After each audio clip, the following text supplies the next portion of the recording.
Center stage, Twilight Sparkle.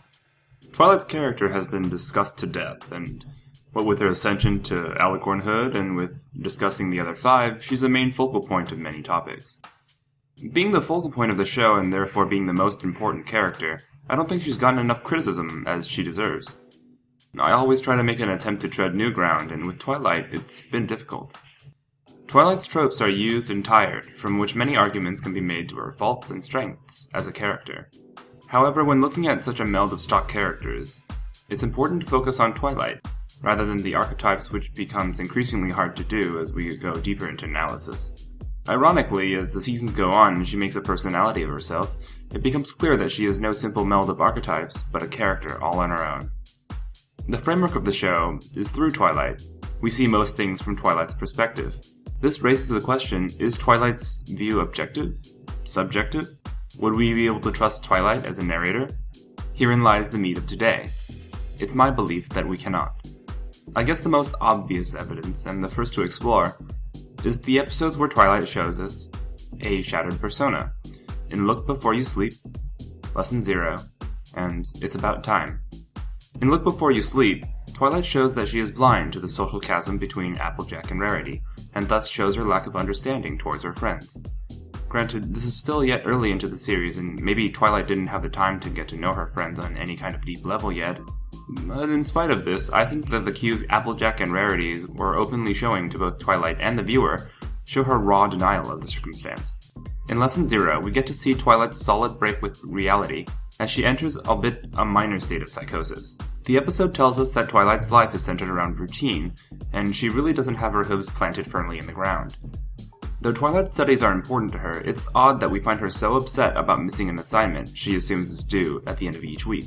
The idea is repeated again and again in the episode, and we along with the cast eventually accept it just as is.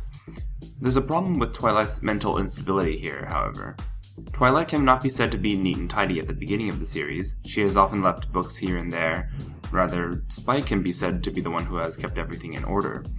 Yet with the advent of this episode, Twilight has taken on this aspect of OCD along with her overzealous, studious persona, leading to this reaction. I posit that Twilight's mental breakdown was a result of the chemical reaction of not only a routine and some social insecurity stemming from her lack of friendship in childhood, but also the writers clashing on ideas of what Twilight should be as well. In It's About Time, we see Twilight's control-freakish nature come out yet again, although tempered a bit. Her conversation with herself actually reveals how selfish she is as a person.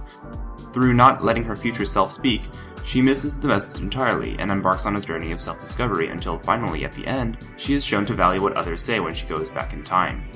This part may be unintentional on part of the writers, but as art is what we see apart from what it is, I think that this point is valid. The allegorical journey she takes in It's About Time tells the story of Twilight's journey to be a complete pony, becoming an alicorn at the end.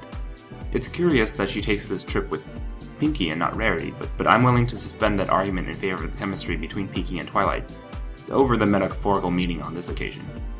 What we see through all of these episodes is that Twilight is as imperfect as the rest of us, perhaps even more so. This makes sense since the protagonist must have room to grow throughout a story in order to develop depth, and for the reader to feel a connection with her on an emotional level. But her imperfection means we have to take her viewpoints with a grain of salt. A thought experiment.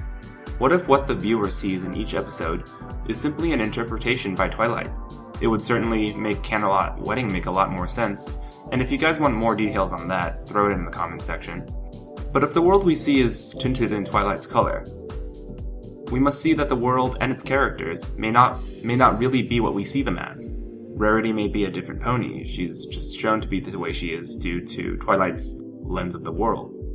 Try watching an episode. Any episode with the thought that not everything may be as it seems, that some details could have been filled in by Twilight in order to make her make sense of the world. As unintentional as this may be, the flaws in the character still stands, and I think it's an interesting project to try. See you next time, where I'll be going over Rarity.